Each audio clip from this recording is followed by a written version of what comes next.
Great. Well, we're ready at 2 o'clock. So thank you all for being here and joining us for the this info session. So just to give you a quick background, so this is an info session for the Leadership in 4 Directions Masterclass. We are Diamond 6 Leadership and Strategy. Jeff will talk a little bit about who we are in a minute. The Leadership in 4 Directions Masterclass, we'll go into what that is, but the purpose of this call today is to tell you a little bit more about that program that we've been running for the last couple months. It's a virtual program, and we're taking enrollment currently for that program, and we officially start August 24th. We'll get into more detail on that in just a minute. So I'm gonna just bring up a very brief PowerPoint presentation. Give me just a second. Alrighty. Oh, let's back up here. Sorry, we just gave you a little sneak peek. There we go. All right, I'm going to have Jeff kick it off. Jeff is our founder and CEO. I am Tanya 𝙘𝙤𝙧𝙚. I'm the CEO and e-learning coordinator for this particular program. And I'm going to have Jeff start off. He's going to tell you a little bit about the background of Diamond 6, the details of the masterclass, and I will go into more of the logistics and how this actually all works. So, okay, thanks very much, Tanya. Well, good afternoon, everybody, and thanks for taking time out of what I'm sure is a busy day here at midweek to spend some time with us discussing this masterclass, which we have developed and been executing now across a couple of cohorts, which I think with quite a bit of success. First of all, my name is Jeff 𝙘𝙤𝙧𝙚. Quickly, a little background for me, and then I'll ask Tanya to provide a little bit more background about her. As she said, I'm the founder and CEO of Diamond 6 Leadership and Strategy. I'm a retired military officer. I spent about 30 years in the United States Army, splitting my time between the United States and Europe for a lot of European assignments in the field artillery, as well as working in national security policy, so commanded a battalion during the Gulf War back in 1990 and 91, working the Pentagon. I actually spent some time working on the National Security Council staff in the White House. During my military career, I also taught at the Military Academy at West Point in the Department of Social Sciences. And my last duty assignment in the Army was to be a faculty member and then subsequently the Dean of the United States Army War College, which is located here in Carlisle, Pennsylvania. And that particular course is a master's level course for senior military officers and government civilians, designed to transition them from really being operational leaders to being strategic leadership. So people ask, what do you do at the War College? That's actually what you do, is transition those leaders to higher levels of responsibility. Yes, do we talk about war? Of course we do, with the possibility of war and how to prevent war. It's really about strategic leadership and how to develop strategic leaders. Following my retirement from the Army, I continued on in teaching in academia. I have taught at the United States Naval Academy as the chair of leadership education at the Naval Academy, as well as teaching courses on leadership and national security policy at the Penn State Dickinson School of Law, the Penn State Graduate School of International Affairs, and now at Dickinson College here in Carlisle, Pennsylvania. And it was during that time, about 10 years ago, that I founded Diamond 6 Leadership and Strategy. People often wonder why you call your organization Diamond 6. And the reason it was named Diamond 6 was, in fact, that Diamond 6 was my radio call sign during the Gulf War when I was the commander of an artillery battalion of about 750 soldiers. We were part of the lead attack force, if you remember, all way back then, for the 7th U.S. Corps. And due to outstanding leadership on the part of some fine young lieutenants and sergeants and young soldiers, we got through all that, and with only getting a few guys wounded, we didn't lose anybody. And so I always said, from that experience, if I ever created an organization, I would call it Diamond 6 in the memory of those soldiers, and obviously the most impactful leadership experience in my particular life. So a little background about me. Tanya, why don't you give a little background about you, and then I'll talk a bit more about Diamond 6. Sure. So I always have to, off the bat, say, yes, we have the same last name, so we are related. I am Jeff's daughter. I always have to make that very clear from the beginning. We have been running Diamond 6 together for, I think, about 15 years at this point. Prior to that, I worked, after college, I worked in Manhattan for Martha Stewart Williams Radio. I was an executive assistant there and worked my way up into being their morning show producer for that channel, which was back then on Sirius Satellite Radio. I worked there for just shy of 3 years, and then moved out to California and had some opportunities out there and worked for a business coach there for a number of years, and then moved back here to Pennsylvania and to continue working alongside Jeff in building and developing 𝙘𝙗𝙖𝙣 leadership. I'm now coming to the realization that all of my experiences, although they seem so diverse, are now coming together really in this forum. I have some radio experience, so I've sort of been drawing upon my radio experience in all of these sort of virtual calls and managing questions online during all of our presentations and things like that. So it makes me feel like I'm back in my radio producer role. And also we call ourselves adult learning experts, and Jeff will talk a little bit about that in a bit. And I feel like I've been in adult education for more than 15 years, just with 𝙘𝙗𝙖𝙣, but even prior at Martha Stewart, we were educating adults on the radio all the time about what Martha Stewart would do. When I worked for a business coach, I actually helped him develop some online programming as well, and I never really thought I'd be back full circle doing it here for 𝙘𝙗𝙖𝙣, but here we are. So that's a little bit about myself, and I think that covers it. Okay, let me just give you a little bit more detail about 𝙘𝙗𝙖𝙣. When I pop up our mission and vision statement, as you see here, our mission statement is to develop confident and effective leaders whose teams have the greatest impact upon their community and the world. And we really mean that.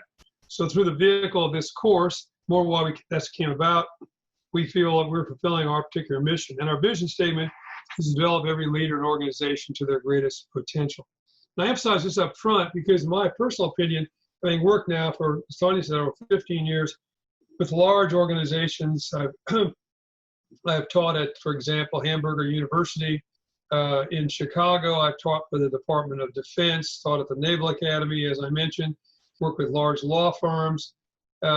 We worked with the City of New York in their education for the developing leaders across the school district, which has 1 million kids. So you're talking about huge organizations or small organizations. I think it's always important for organizations to reflect on their mission and their vision. I always find it curious for organizations when I have a difficulty finding those particular items for their organization. I always say a good test of any organization is to go to their website and count the number of clicks it takes you until you can find what they say they are, their mission statement, and what they aspire to be. So that's what we do, and we think about that all the time as we adjust this particular course and other things we do to fulfill those particular obligations we've established for ourselves. We're now, as I said, we've done several of these particular cohorts. We've done some which for individual enrolled cohorts, and that's the one we're talking to you about. We've also done them for organizations who would establish their own particular cohort. The execution that Tanya's going to talk about in a moment is pretty similar. Obviously, for an organizational cohort, they have a commonality of mission and vision that you can build upon.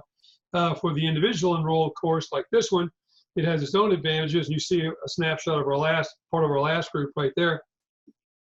They have disparate experiences which they can share. And one of the things that I'm going to talk about is that sharing of learning, because I'm convinced that for adult learning, it's the vehicle and the mechanisms and the processes that you can establish whereby the student, the participant, can learn from each other, can reflect on new ideas, that is really the core of the education experience. And so you see this group of people that you have right here on this photograph. It was an amazing group of folks. Geographically, they stretched all the way from the East Coast of the United States to the gentleman there in the second row, almost in the dead center, who was in Honolulu. So we stretched from the East Coast of the United States to Honolulu in terms of the geography of our group, from Canada all the way down to the south into North Carolina. So it was a very disparate group. But the commonality of their desire to learn leadership and their experiences very differently allowed them to learn a great deal from each other. And over time, and Tanya will talk about the establishment of our so-called mastermind or small working groups, they became very effective small working groups, to the point that when we finished the course after 6 weeks, it seemed like a number of them were very disappointed that they were not going to be meeting with their friends for a while. And several of them actually have now established, if you will, little alumni groups where they're going to meet again in 60 to 90 days to see how things are going, exchange ideas, and continue to learn from each other, which I was unbelievably gladdened by when I learned that back to that mission and vision statement of Diamond 6. Why did we create this particular Leadership in 4 Direction Masterclass, L4D Masterclass? Well, there were a couple of reasons. Well, first of all, there was a need. Obviously, as a company that has been doing, as Tanya mentioned, for 15 years, really what you might call classic leadership development for organization experiences, which were events of either one day or multiple days. And oh, by the way, when the pandemic really struck here, we went into quarantine in South Central Pennsylvania, which is about the middle of March of 2020. We ended up canceling from the 1st of April until early July about 11 different workshops that were on our schedule that we were going to physically execute all around the country and the world. Those 11 workshops included a 5-day workshop that I was going to be doing with a group in Honolulu, Hawaii for 5 days, and actually a 3-day workshop that I was going to be involved in Paris. So obviously we were very disappointed as an organization to have to do that, and the uncertainty brought about by the changing of the environment. We also recognized that at that particular moment, there was a need for competent and confident leaders because everybody, no matter their walk of life, from small organizations to nonprofits to government organizations to for-profits to government services, it didn't matter. Everybody now is operating in a very, very different environment. And so we believe at Diamond 6, and one thing we talked a great deal about was that all leaders need to do 3 things. They need to adapt to changing conditions. They need to innovate, come up with new ideas, product processes, and procedures. They need to overcome as the environment does in fact change. And we all as leaders have to deal with change. And a general I used to work for used to say, if you don't like change, you're going to like irrelevance even less. So dealing with that changing environment was a large part of that need, which demanded that we do this. Second of all, back to that mission and vision statement, we thought that it was required for us to be of service to our clients and individuals who still need leadership and professional development, and perhaps needed that more than ever, brought about by these particular conditions. But obviously, the unique nature of the environment meant, as you see there, that we had to be more accessible through virtual learning and networking. And I really got to take my hat off to Tanya, who's with me, and her work in e-learning, and Bree Buffington from our staff, who is with us as well on this particular call. The two of them worked very quickly together to adapt a lot of things that we had been doing in a physical event type environment to now doing it in an online event. Because one thing we've talked about a great deal, and it's very, again, gratifying to me. We talk an awful lot about, leading during a crisis. And oftentimes I point out to people that if you take the symbol for a crisis in Chinese, written Chinese, it brings together 2 symbols to make that word for crisis. And that's the way written Chinese works, oftentimes bringing in the symbols for multiple words to create a new word. In Manchurian Chinese, the 2 symbols that are brought together to create that word for crisis are danger and opportunity. Well, obviously, we could see the danger that this pandemic presented, but also presented certain opportunities. And that opportunity was for us as a small business to learn, adapt, innovate, and overcome, and to now try our hand at taking what we had done in a physical environment and duplicating it and experimenting with online learning, which we've been doing over the last several months. We had begun doing that in asynchronous e-learning efforts about a year or 2 ago, but now we're more into obviously the synchronous online effort. And so this gives us the chance to do that for our clients. And we believe this is an opportunity for us, as I said, but also it's an opportunity for everyone, I would think, to pause, reflect on themselves, reflect on their organizations, consider this new environment that we're dealing with. And we know one thing, that we're not going to go back to exactly the way it was on December the 1st, 2019. When the pandemic recedes, and it will be an altered environment that we have to deal with, a new environment, and then set a new course. And so this is an opportunity while this is going on right now, for us to do that. And we believe this particular course serves as a vehicle to help leaders think that through and set a path for themselves and their organizations. Okay, what exactly is this leadership in 4 directions? Well, it's a paradigm, if you will, that I put together, and it begins with the following premise that one has to think about, well, what is leadership? Well, quickly, we use a definition of leadership provided by 𝙗𝙖𝙬𝙬𝙧, and that is that leadership is deciding what has to be done and getting others to want to do it, deciding a direction, and then building consensus in the organization to affect it. I like that because it's a rather brief definition. I can remember that. It comes from a high-quality leader, in the case of General Eisenhower, President General, former President of Columbia University as well. And I like that idea of getting others to want to do it, the demand to get people involved, to build consensus, to listen to them, to get feedback, to get maximum effort out of the organization. It's not a matter of just giving orders. Why do we care about leadership? Well, if you look at any survey of people across the United States in any walk of life, it's clear there's an enormous hunger out there for effective leadership. And I certainly believe, and there is now research that backs this up, that one can learn leadership and develop their leadership skills and be a more effective leadership. And clearly, high quality organizations are ones that are well led. And you can only get the maximum performance, back to that definition, if in fact the organization is well led. And ultimately, leadership is about the relationships between human beings. So this paradigm, if you will, is a way of thinking about that and reflecting on the fact that I would argue all of us lead from wherever we are in an organization. So what are the 4 directions? What are the 4 parts of this paradigm? Well, first, let's talk about leading the boss. In the upper left-hand corner of this particular slide. Well, everybody leads the boss, and I say smart people lead the boss consciously, and less smart people lead the boss unconsciously. And the smart boss, the smart leader, is the one who wants to be led. He or she will create a climate that encourages people to bring them information, to bring them feedback, and bring it to them in a timely fashion so they can be acted upon. You know, it may sound trite to say, but it doesn't do much good if you're the captain of a ship. If somebody comes to you and says, oh, by the way, Captain, we're 6 inches from an iceberg.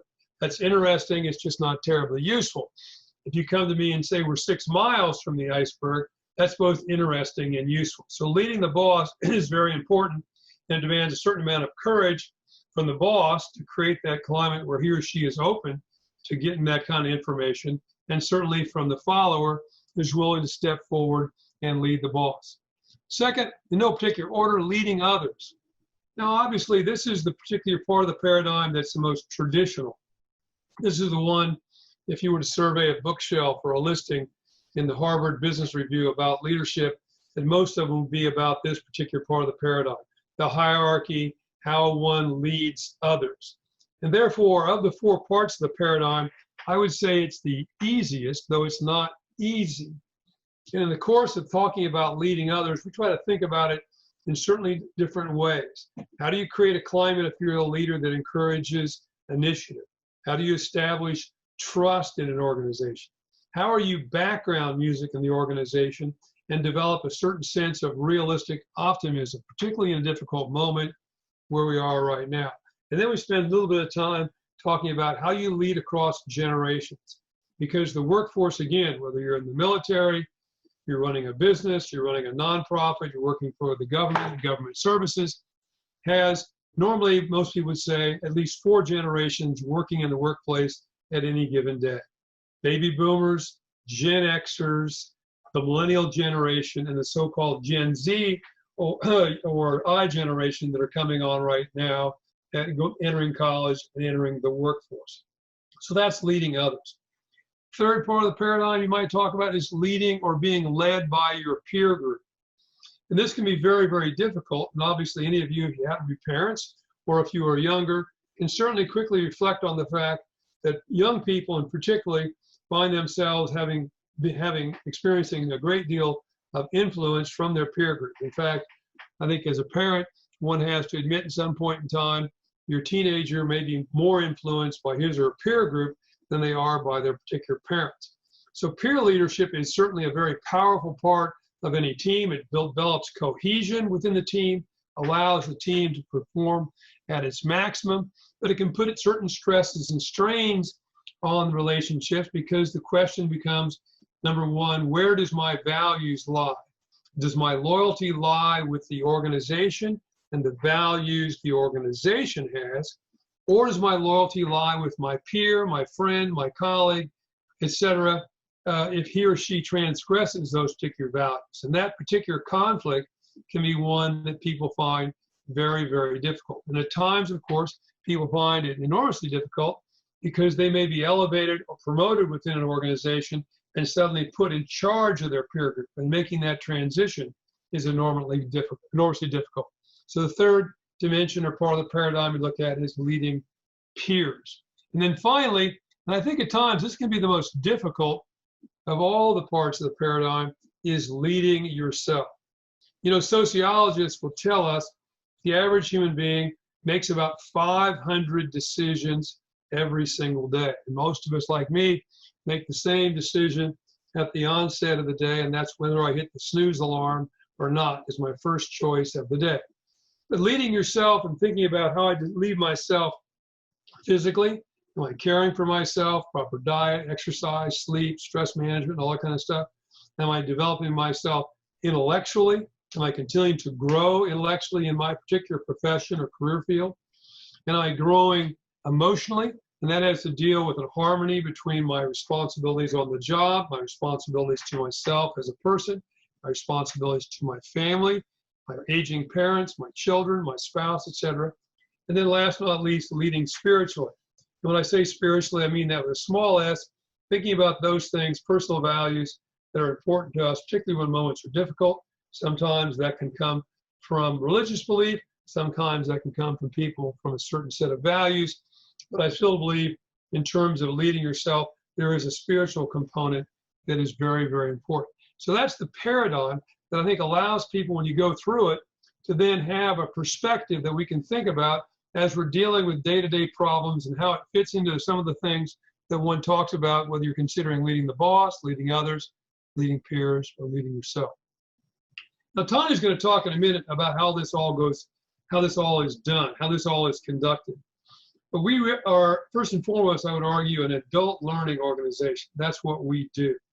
Yes, yes, I have taught college. Yes, I am still a visiting professor at Dickinson College, and I work with youngsters and college students, and they're great fun.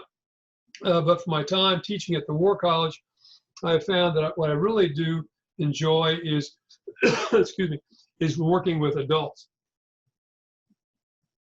and adult learning. And I firmly believe that adults learn different from children, and they more closely adhere to this, the called adult learning model that you see here. Why do they deal with this model a bit more? Well, because adults come to any new experience with a vast perspective of experience, of time on the job, through one or more career paths that they've undergone, and that experience is one of the strengths that they have. So as they have a new experience, they do something, they have an experience, as you see there on the top of this particular chart, that passes through that strong perspective and experience base that they have. And from that synthesis comes new knowledge. They reflect on this. They consider how that fits into what they have seen and observed in the past. That leads to the formation of what? New concepts, analysis, and generalization, conclusions that they draw from that synthesis of a new experience and their own personal perspective and experience. And then they go to active experimentation. They create hypotheses and they try it out. So if I'm operating in a particular environment, I learn from this particular thing, and therefore I conceptualize new ideas and analysis, and I try those particular things out, and from that I have a new experience, and the Kolb learning model, as you see, continues to turn. So I really think the college students I deal with are very, very bright and delightful young people, but I always call them intellectual sponges because they don't have that experience base that new things pass through. They're just kind of soaking things up, asking some well-founded questions, where adults need time to reflect, perhaps discuss with their peer group, more on that in a second from Tanya, and from that then experiment and come up with new approaches. And so I'm going to stop right there and turn it over to Tanya and let her talk to you about how this actually operates. Go too far that way. There we go. Okay. So yeah, I'm going to talk about more of the logistics of how this actually works, because we get a lot of questions about, okay, so that's a lot. How do you cover all this, and how do you keep me engaged over what is a 6-week program? So really quickly, before I get into the actual schedule of the program, this is a 6-week live virtual program. Again, we're enrolling right now, and we'll be starting August 24th and be going through October 1st, I think is the right date. So it is a commitment, but we believe that the way that we structure and run this program helps our participants all stay accountable to the program and to each other, and really then ensures that you walk away with some learning, some skill building, some connection, some practical steps that you can take. There's a lot of programs out there, we realize that, but many of them are pre-recorded and sort of an out-of-the-box kind of experience. So you purchase it and then you're kind of on your own to finish it. And as Jeff has alluded to, we just really believe in the importance of collaboration amongst participants to really maximize learning and effectiveness. And so that's why we run it live, and that's why we also run it over a really set time period. And it's also why we take a limited number of participants. We don't just blast this out and take, tons of people. We really limit the participant pool so that you get the most out of the experience. So I just want to preface all that, this practical, logistical piece with that part. So every week over the 6 weeks, we have a set schedule.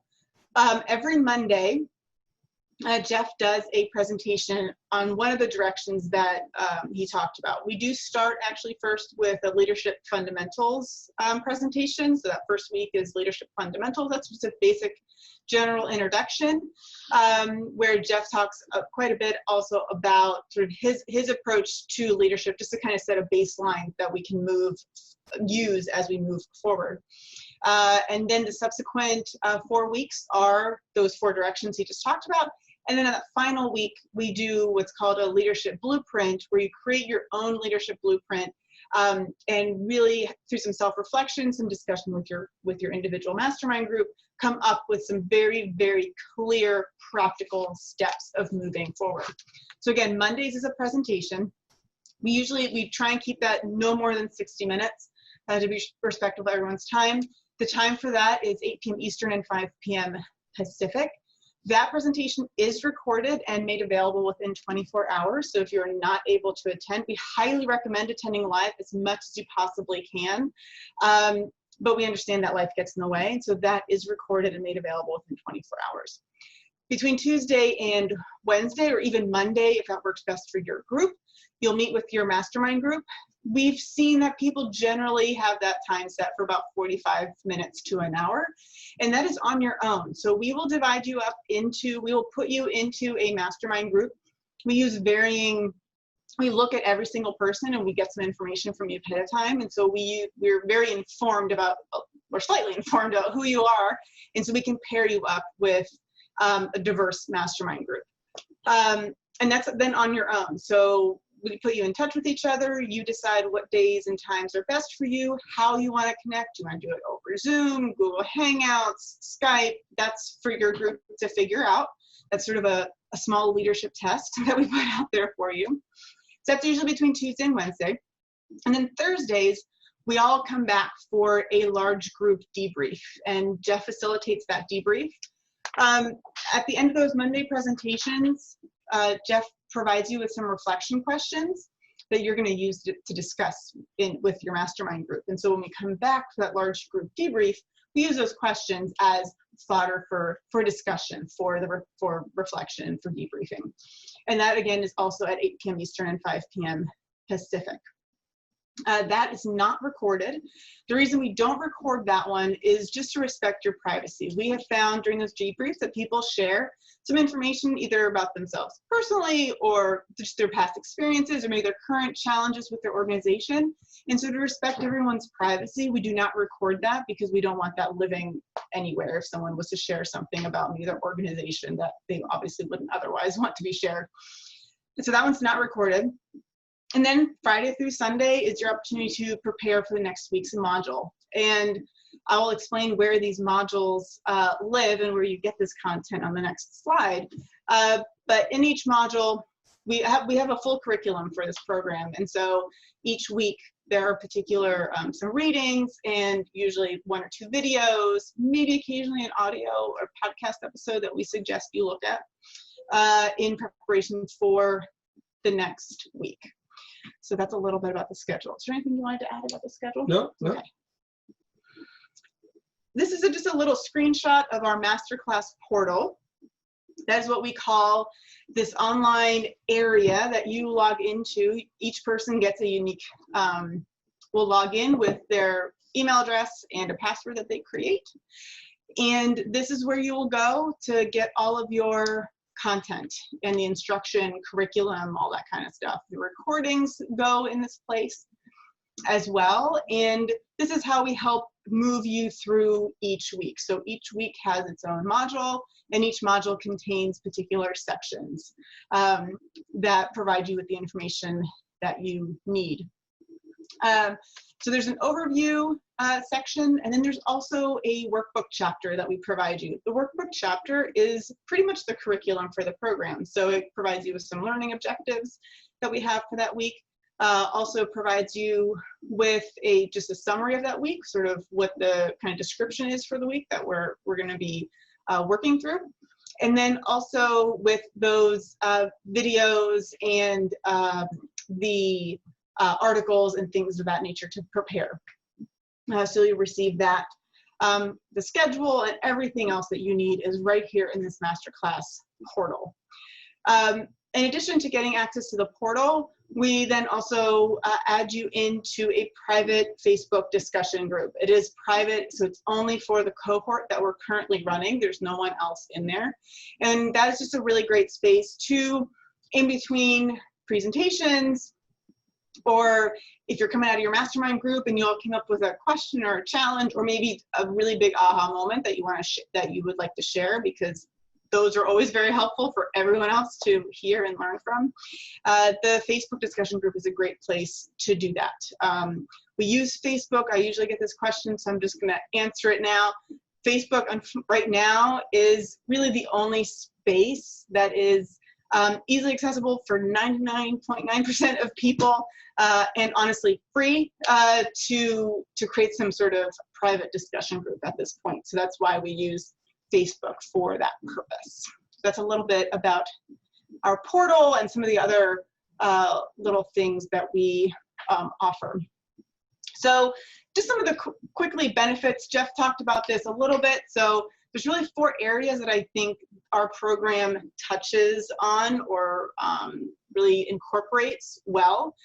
The first one, as Jeff talked about, is it's adult learning focused. So we use really what we have learned over 15 years in Diamond 6 and what Jeff has been doing for well over 15 years in the adult learning space to incorporate proven adult learning practices with an effective e-learning experience. And I think we have found a really great balance in the way that we structure this program. There's incredible networking and collaboration and relationships formed, particularly in those within those mastermind groups. We did have one lady tell us that she was really sad. She was actually really sad that she wasn't going to see anyone after our last class. It had just become such a part of her routine, is seeing everyone and connecting. The 4th one is the self-reflection application piece. So for adult learning, that's incredibly important. Instead of just dumping knowledge onto somebody, is giving opportunity for self-reflection and then thinking through how would I actually apply this, which is what Jeff alluded earlier in that Kolb's learning model. And then the last piece is the accountability and also flexibility. So it being run live really, I think, provides some accountability. Even as adults, we need to be held accountable to showing up. And so the piece of running it live really helps that. The mastermind groups really help people remain accountable to the program. And really, e-learning in general, especially passive e-learning, has a huge dropout rate for adults. People sign up for things, and I'm sure you've experienced this, you sign up for things all the time with the intention of actually doing it, and then you never open that first email to log in and watch that first video or whatever. So that is one of the biggest challenges of e-learning versus a live workshop where you have to, you sign up and so you physically show up. So we try to build in some functionality and some accountability. So we have a very, very low dropout rate in our program. However, we also know that we're adults and life happens. And so we've created some flexibility through that portal. So you're able to pull information as you need it, get back in there, look at things. And also with the recording that we do for the Monday presentation, you can watch it later if you need to. So there's also flexibility built in at the same time. A little bit about that. Now, last but not least, one of the things we do provide each person who shows up regularly, participates, we do have standards for that. You can't just sign up and then we never see you again and you receive a certificate. We do take what we offer very seriously, and we want it to be taken seriously.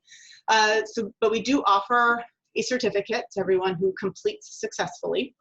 And each certificate includes your name, the name of the program, the date, and also a unique serial number. So that means that you can then take this.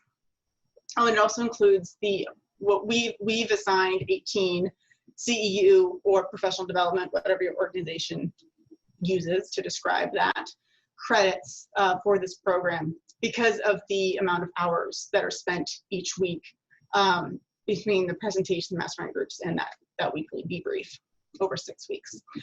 That you can take this to your organization, association, and show that you have successfully completed it.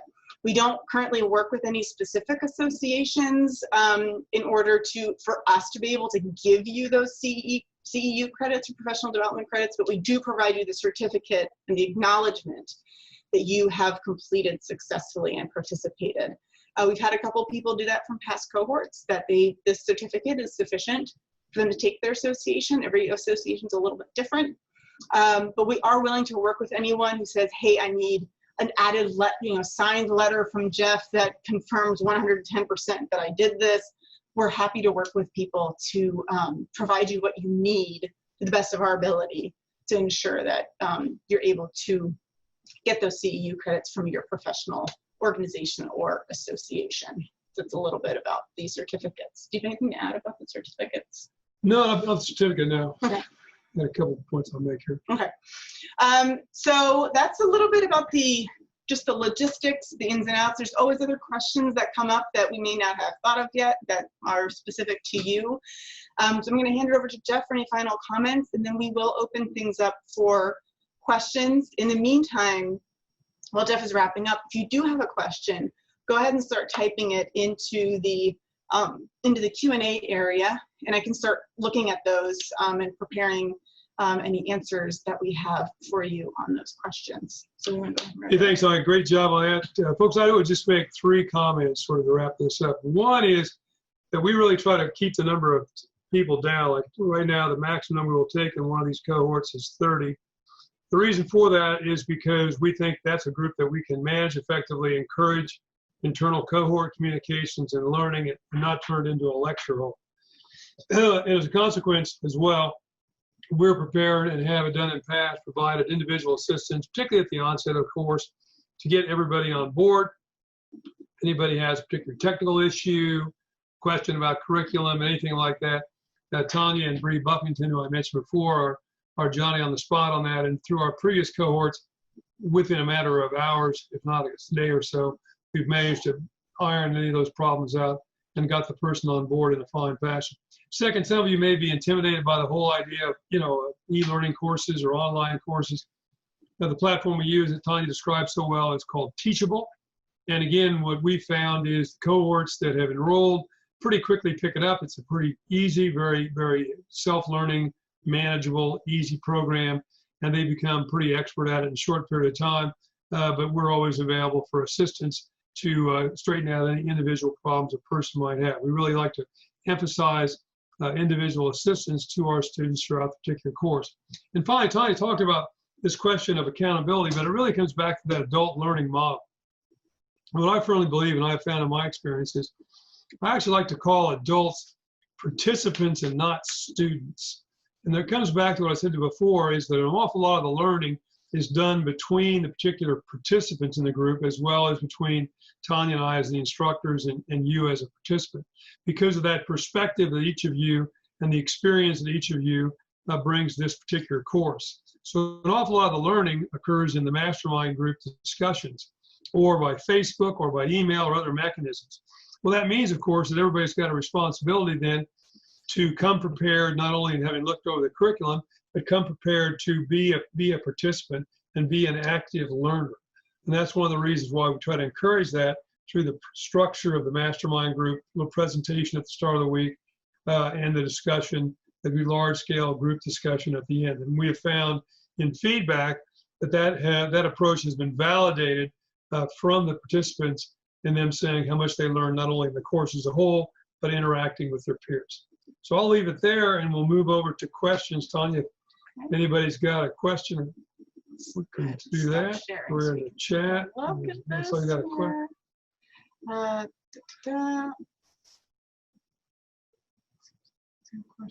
Okay, there's a comment real quick. Let's see. Is there a cost? Yes. Yes, good question. We are terrible salespeople, as you can tell. We really love what we do, and we forget about the most important question, which is, yes, there's a cost. So it's $349 per person for the entire 6-week program. And you can go to, and we'll send this out to everyone afterwards as well, is the link to the if you want to sign up to everyone. And actually, Bree, if you can go ahead and if you can put the link in there and send that through the chat to everybody, that would be really great. But we'll send that to you afterwards as well. So if you are interested in registering, looking at the price and looking in detail again on what this program includes and the schedule, all of that is there. So yeah, so $349 per person for the entire 6 weeks. So that answers that question. All right, does anyone have any other? Let me see here. I've got, how much time investment each week? So I talked a little bit about, Mondays it's usually about an hour. Mastermind groups are about 45 minutes to an hour, and then the debrief presentation is about another hour. So that's an hour of active, active learning time, which is also where we come up with that 18 credits, so 3 times 6 weeks. I do tell people I would say between 3 to 4 hours, and that's the feedback we've gotten from past participants about how much time they spend each week, because that additional time beyond 3 hours is just taking a look at some of those articles we send out in the videos. We try to be we're very mindful of that sort of additional reading or preparation for each week. So it's not a ton. We're not sending you 25-page, research papers to read or anything like that. These are Harvard Business Review articles from Forbes, onto other really solid and reputable organizations that we pull articles from that support the content that is being taught each week. So they're usually a maybe 10-minute read and maybe 1 video. And we try to keep the video length is usually well under 20 minutes. But there's a little bit of time in checking those things out. So about 3 to 4 hours each week of a time commitment. I've had people say, wow, that's a lot of time, which is completely understandable when people are working. We have also gotten feedback from people saying afterwards, this was actually a relief from my sort of stressful work day, believe it or not, which I was really glad to hear. I didn't think we'd get that kind of feedback. To be able to show up, to be able to see the same people and kind of collaborate and think alongside like-minded professionals, and that it was just actually invigorating each week to show up for the presentations, to have that connection with the mastermind group, to come back for that large group debrief. So many people saw it less as this exhausting time commitment, and really as a I would say like a mentally invigorating opportunity every week as well. So think of it that way too. What if I have several people from my organization interested? Yeah, sure. So what we talked about primarily today is this individual, what we call individual enrollment version of the Leadership in 4 Directions Masterclass. And again, we're taking enrollment now, and we will start August 24th. However, if you have an organization and are interested in having several people, so we usually say give at least 10 people or more, then we can absolutely do an organizational or a corporate version of this masterclass. We're actually in the middle of running a corporate version right now for a national franchise, where you pick the participants, and you may use this as a professional development experience for rising leaders, people who are really promising that you want to continue to develop and also keep in your organization. You don't want them to leave, and so you want to invest in them a little bit. You may look at it as a team building experience because you've got people from all over. Either you have a large organization and people are scattered all over the place, and you want to have an opportunity to bring certain people together in a collaborative fashion. So there's many different ways to actually pick the cohort, but you can absolutely do that and pick dates. You know, we work with people picking dates that work for your schedule and our schedule over picking that 6-week time period. And what we then do, and Jeff can allude this a little bit more, is that within, especially that Monday presentation, is we ensure we customize some of the content within the presentation to make sure that it's targeted towards that group, depending on who they are. And we also work with our clients ahead of time to talk through what are your needs, what are your goals, what are you trying to accomplish here, who are these people, and so that we can tweak the content appropriately. So we're really mindful about that as well. So I don't know if you want to talk about more how you approach that corporate version, or I think I covered it. No, I'd make a couple of comments. One is just to emphasize what Tanya said, we really try for corporate events, for organizations, to stylize the course to the degree possible, obviously, to the organizational needs. So, for example, one thing we're doing right now with the corporate group we're doing, and I would do with any organization, you saw how I stressed our mission, vision, and values as part of how we approach something. Well, I think it's important to use that organization's mission, vision, and values. Everybody who is a participant, obviously, is from that organization. It's the guardrails of the organization, and something we can reflect on at several points in the course as we go through that particular paradigm. For example, right now, with the organization we're working with, back to that point I made before, leading others, leading across generations, there's a good deal of scholarship that suggests for younger people, millennials and Gen Z people in particular, what they're very interested in, it motivates them, is purpose. So what is the purpose of the organization? Well, it may sound silly at first, but how does this organization fit into a greater purpose in my community? And so we use that as a vehicle to talk about different aspects of the paradigm as we go through it. And it fits then back into one of the requirements that that organization has. And then, of course, anything that's uniquely going on in the organization, their particular environment right now. This is a nationwide business, so there's some reflection of that. It's a growing business. They've actually grown during the pandemic. So we try to make sure we stylize things based on the unique aspects of that organization. And then I'd like to make one other comment, if I could. As Tony said, we find that best and the maximum benefit to an organization if you have 10 or more people to do that as a unique corporate then leadership and board directions course just for that organization. If you have less than 10, then what we do is talk to a group who's got maybe 4 or 5 people who want to enroll. And we have a conversation and say, okay, what do you think serves you best for your goal, even though you've got a smaller number? should we take those 4 or 5 people and put them in 4 or 5 different mastermind groups? So, because one thing you'd like is to get them a broader perspective. Or would you prefer that we kept those 4 or 5 people in a single mastermind group?